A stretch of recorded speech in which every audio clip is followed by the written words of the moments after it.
इस वीडियो में हम लोग इससे आगे के टॉपिक को क्लियर करते हैं। ये इम्पोर्टेंट टॉपिक यहाँ से स्टार्ट हो जाता है। आपका पीछे आपकी बेसिक थी। हम लोगों का टॉपिक है कूलाम का नियम।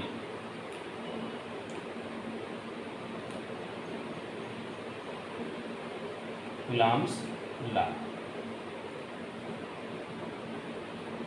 कूलाम का नियम, ये इम्पोर्टेंट है। अब यहाँ से हम लोगों का टॉपिक स्टार्ट होता है।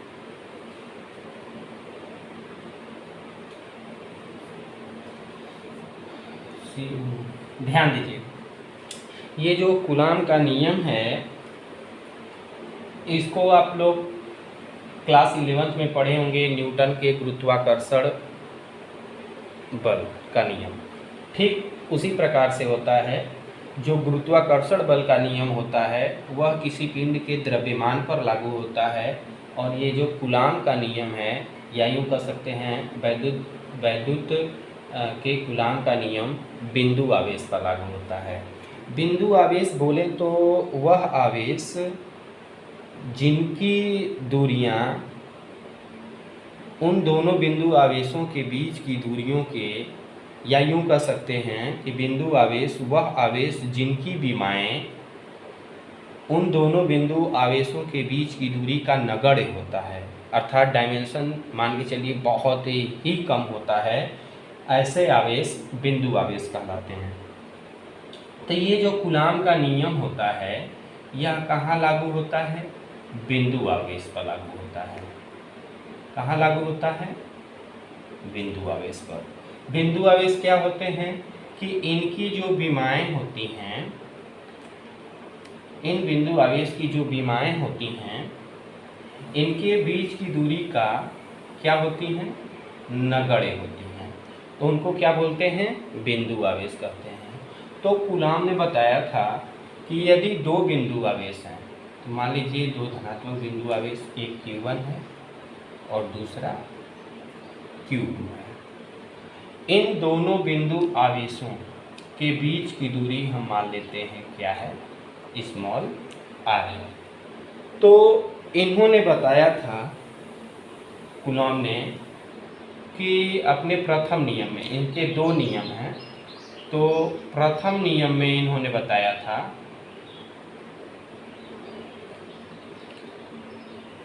इन दोनों बिंदु आवेशों के बीच लगने वाला वैद्युत बल इन दोनों बिंदु आवेशों के परिमाण के गुणनफल के समानुपाती होता है। अर्थात जो आपका इलेक्ट्रिक फोर्स लगेगा इन दोनों चार्जों के जो परिमाण होंगे उनके गुणनफल के डायरेक्टली प्रोपोर्शनल होगा।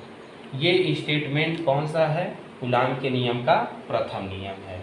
वैसे ही हम लोग न्यूटन के गुरुत्वाकर्षण बल के नियम में देखे थे कि दो पिंड थे, उनके बीच लगने वाला गुरुत्वाकर्षण बल उन दोनों के बीच जो पिंड थे उनके द्रव्यमानों के गुणनफल के क्या थे? समानुपाती थे। सिमिलर वैसे ही है, वहाँ पिंड के द्रव्यमान थे और यहाँ बिंदु आवेश हैं। तो इसका सेकेंड लॉ हम लोग देख लेते हैं। ये तो फर्स्ट लॉ हो गया। तो द्वितीय नियम क्या कहता है?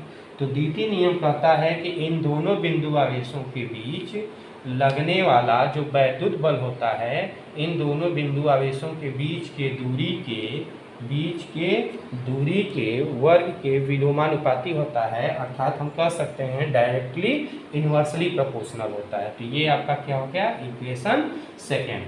तो यहाँ से from equation first and second, समीकरण एक मिनट, लाइट चली गई है, थोड़ा सा लाइट दरवाज़ा खोलते हैं।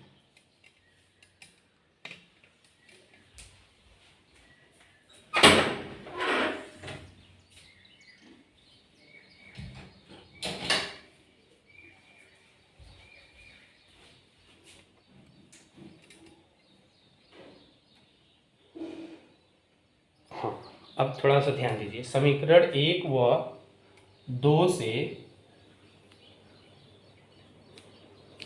जो फोर्स है F समानुपाती Q1 Q2 अपॉन के R स्क्वायर।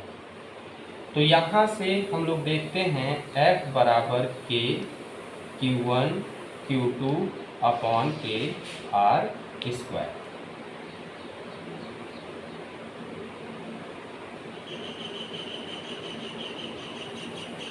और यहाँ ये जो K है ये कांस्टेंट है, नियतांक है। क्या है? नियतांक है। यह इसका जो मान होता है वह निर्भर करता है दोनों बिंदु आवेशों के बीच के माध्यम पर। दोनों बिंदु आवेशों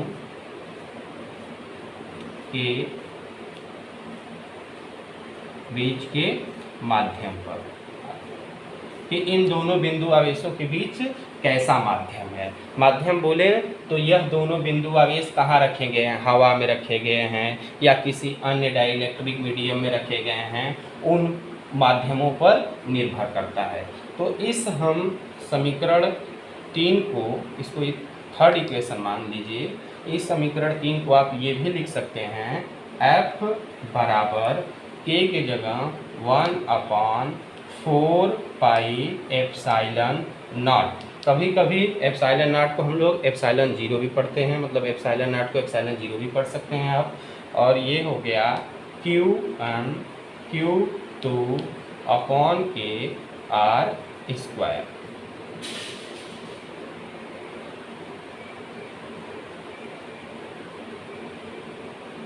ये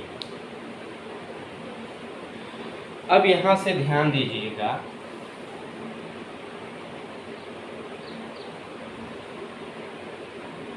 वन अपॉन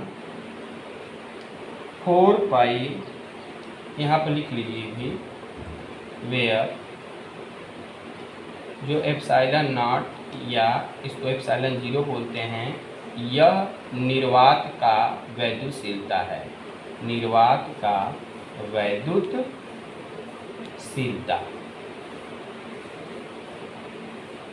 निर्वात का वैद्युतशीलता। तो हम कह सकते हैं कि यह फार्मूला तब लगाएंगे जब दोनों बिंदु आवेश के बीच का माध्यम क्या हो? वैक्यूम हो, अर्थात निर्वात हो।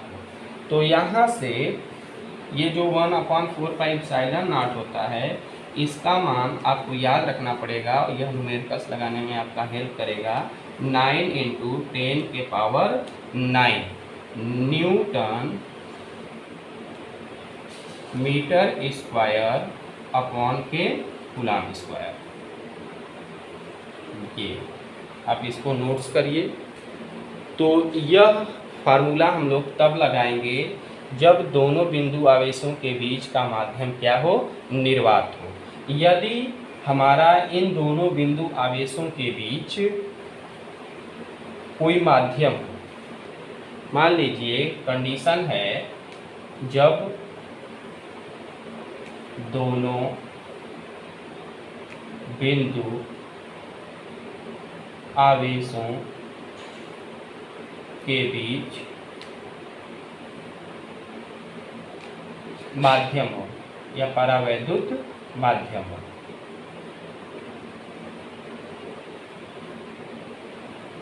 मान लीजिए एप्सिलॉन है, क्या है? एप्सिलॉन। तो जब दोनों बिंदु आवेश के बीच में कोई परावैद्युत माध्यम एप्सिलॉन है, तो उस स्थिति में इन दोनों के बीच लगने वाला जो वैद्युत बल होता है F, उसका मान 1/4 pi epsilon not epsilon into के Q1 Q2 अपॉन के R स्क्वायर। तो यहाँ आपने देखा कि एप्सिलॉन नॉट क्या है? एप्सिलॉन नॉट जो है यह निर्वात की वैद्युतशीलता है, और ये जो एप्सिलॉन है यह माध्यम का परावैद्युतांक है। क्या है? माध्यम का परावैद्युतांक है। तो यहाँ आपने देखा था कि 1/4 पाई एप्सिलॉन नॉट की वैल्यू 9 × 10⁹ होती है। तो वैसे ही एप्सिलॉन नॉट का भी मान हम लोग यहाँ से कैलकुलेशन अभी जस्ट इसके आगे करते हैं। तो एप्सिलॉन नॉट का मान तो कांस्टेंट होता है, बट ये एप्सिलॉन का मान कांस्टेंट नहीं रहता है, क्योंकि अलग अलग माध्यमों के लिए इसका मान अलग अलग होता है। तो जब हम लोग न्यूमेरिकल्स लगाते हैं तो उस क्वेश्चन में ऑलरेडी जिस मीडियम में, जिस माध्यम में ये आवेश रखे जाते हैं उसका मान आपको दे रखा होता है। तो इसको आप जल्दी से क्लियर करिए, उसके आगे चलते हैं।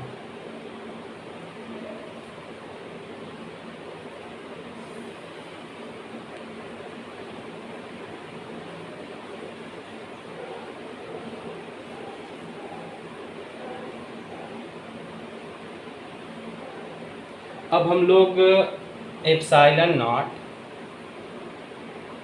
का मात्रक निकाल लेते हैं। क्या निकाल लेते हैं?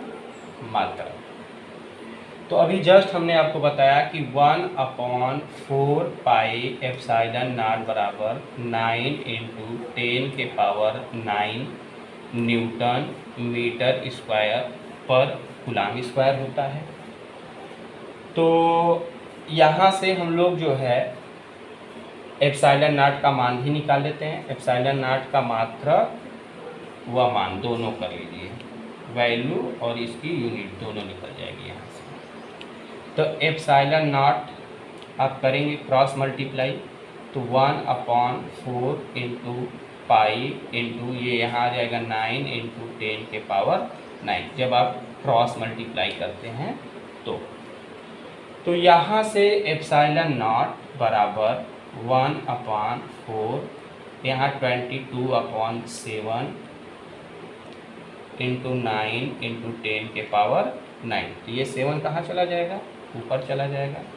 तो 7 कितना आ जाएगा? 4 2 जाए 9 × 10⁻⁹।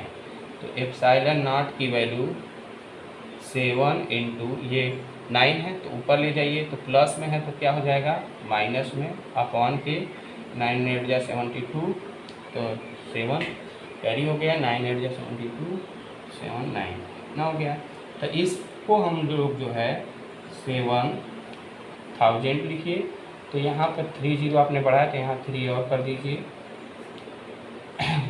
माइनस 3 यहाँ प्लस किए, 3 यहाँ माइनस कर दिए, ताकि 12 में से 3 जाए तो 9 हो जाए, इस वैल्यू पर कोई इफेक्ट ना पड़े। अब इसका डिवाइड करिए, तो आइए डिवाइड करके देखते हैं। और हाँ, यहाँ पे हम लोग तो वैल्यू फाइंड आउट कर रहे हैं, लेकिन इसका वैल्यू का मान आपको याद रखना पड़ेगा टाइम सेविंग के लिए। तो 8 बार में ले जाइए।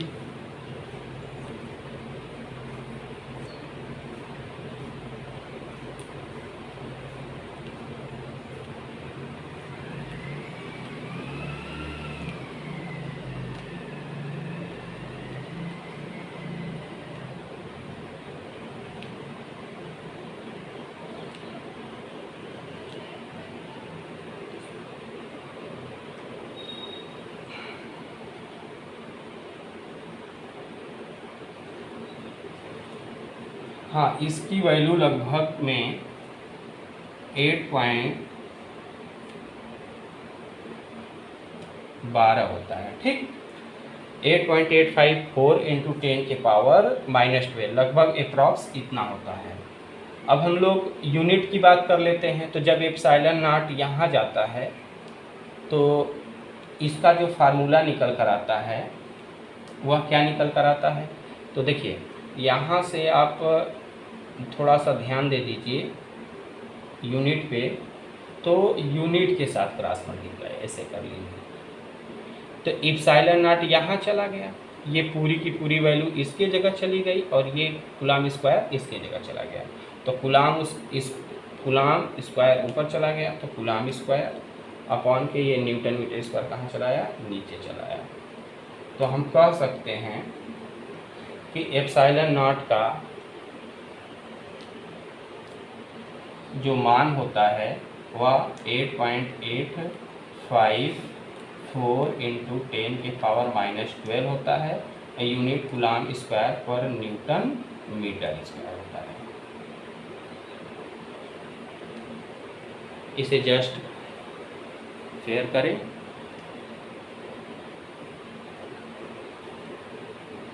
कभी कभी आपसे निकालने के लिए भी पूछ देता है कि एप्सिलॉन नॉट का मान का कैलकुलेशन कीजिए तो आप कैलकुलेशन कर लीजिए, या कभी कभी आपसे जो है डायरेक्ट ऑप्शन क्वेश्चन जब आप टच करते हैं दिया रहता है तो उसमें एप्सिलॉन नॉट का मान पूछ लेता है, एप्सिलॉन नॉट का मात्रक पूछ लेता है, हाँ डायमेंशन भी पूछ लेता है, वीमा भी पूछ लेता है। तो वीमा हम लोग निकाल लेते हैं किसका, एप्सिलॉन नॉट का डायमेंशन निकाल लो।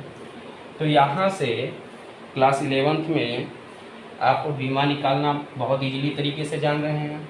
तो एप्सिलॉन नॉट का वीमा निकालेंगे तो पहले तो आपको इसका क्या यूनिट पता होना चाहिए। तो कूलाम का square upon newton metre square, ये है कूलाम स्क्वायर पर न्यूटन मीटर स्क्वायर।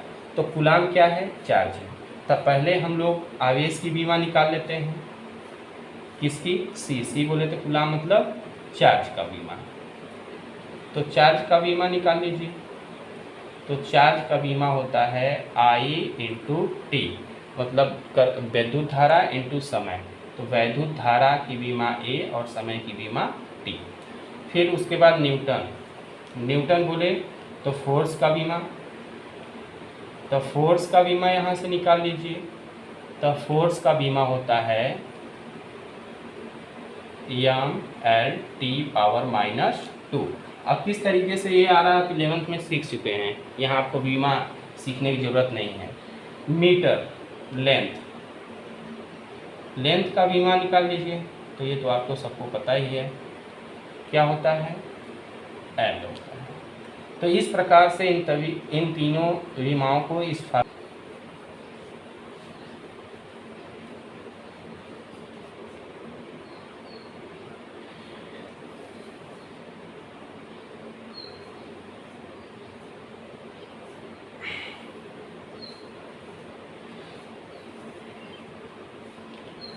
इसके आगे देखिए, अगला हेडिंग डाल लीजिए परावैद्युतांक।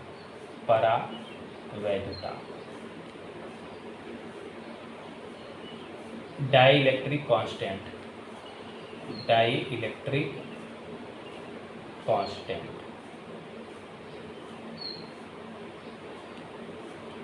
इसको रिलेटिव परमीबिलिटी भी बोलते हैं, सापेक्ष वैद्युतशीलता।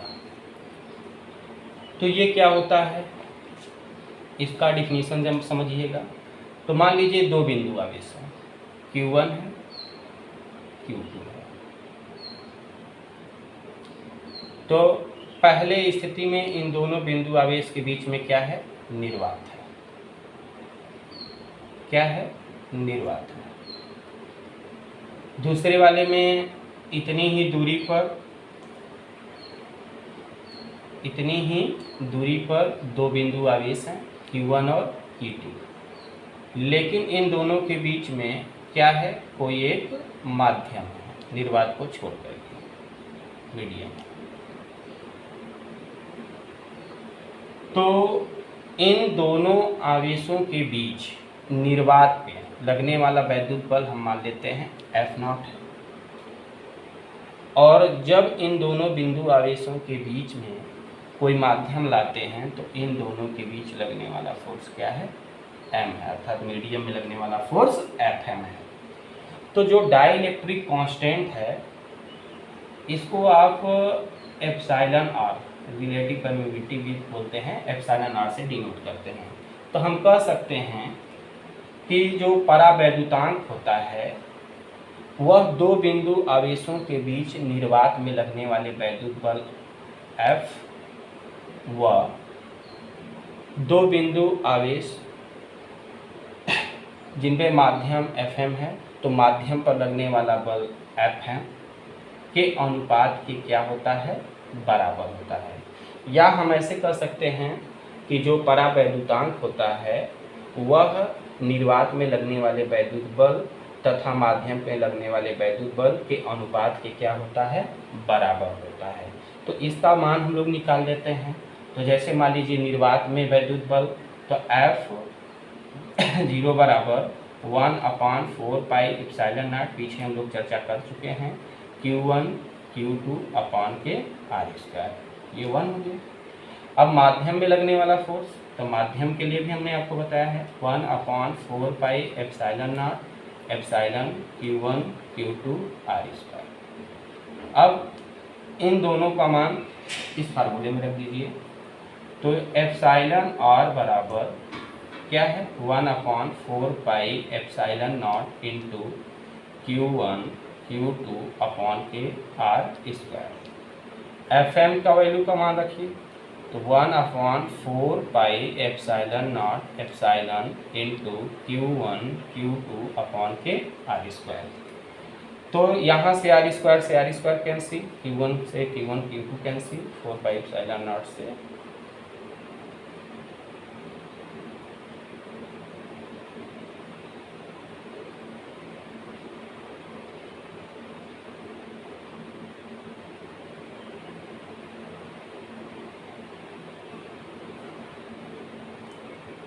वन मिनट, ये दोनों का वैल्यू निकालने पे आता है। यहाँ रिलेटिव परमेबिलिटी एप्सिलॉन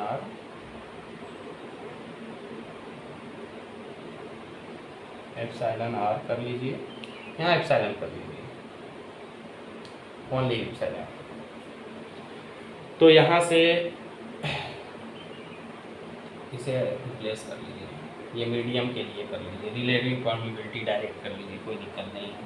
तो R² से R² कैंसिल, Q1 Q2 से Q1 Q2 कैंसिल, 4 पाई से 4 पाई कैंसिल। ये एप्सिलॉन r नीचे बच गया तो कहाँ चला गया, ऊपर चला गया। तो यहाँ से एप्सिलॉन बराबर हो जाएगा एप्सिलॉन r अपॉन के एप्सिलॉन नॉट। ये हो जाएगा जो है पारा वैल्यू टर्म। क्लियर। यहाँ से अगर हम लोग ई एप्सिलॉन r की वैल्यू निकालें तो एप्सिलॉन इंटू एप्सिलॉन नॉट आता है। इसको आप ऐसे भी लिख सकते हो, जो कि यहाँ पे हमने लिखा था तो उसी को इरेज कर दिया है। तो आज के लिए इस वीडियो में इतना ही। बाकी इसके आगे के टॉपिक, इसके आगे की वीडियो में मन से अच्छे से पढ़ते रहिए और थोड़ा सा घर पे और अच्छे से मेहनत करिए। Okay, thanks.